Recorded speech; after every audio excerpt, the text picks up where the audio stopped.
In the cataracts she felt the spring melt pounding her shoulders, watched him picking his way over the stream bed, hunting creek fish with his hands. And he was waiting for her, winged in a damp blanket which he wrapped around her, lowering her to the earth. They had met in, of all places, church. She had known of him, been warned of him, heard that he stirred up trouble back in England, had joined the ships only to escape, fled Plymouth, fled New Haven, to settle in a hut on Springfield's edge. They said he was ungodly, consorted with heathens, disappeared into the woods to join in savage ritual. Twice she'd seen him watching her. Once she met him on the road. This was all, but this was all she needed. She felt that she had sprung from him.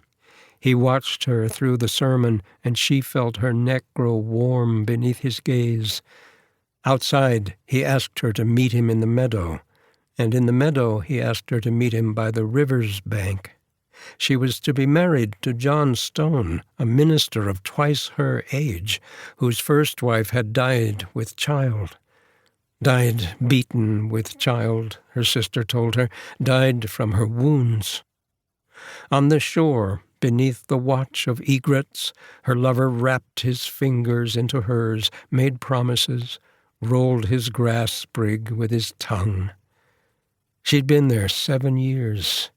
They left that night, a comet lighting the heavens in the direction of their flight. From a midwife's garden, 3 potatoes, hardtack from the pocket of a sleeping shepherd, a chicken from a settler's homestead, a laying chicken which he carried tucked beneath his arm. "My sprite," he called his lover in the shelter of the darkness, and she looked back into his eyes. He was mad, she thought, naked but for his scraps of clothing, his axe, his clucking hen. And how he talked of Flora, the dominion of the toad and muck clam, the starscapes of the fireflies, the reign of wolf and bear and bloom of mold, and around them in the forests, everywhere, the spirits of each bird and insect, each fir, each fish.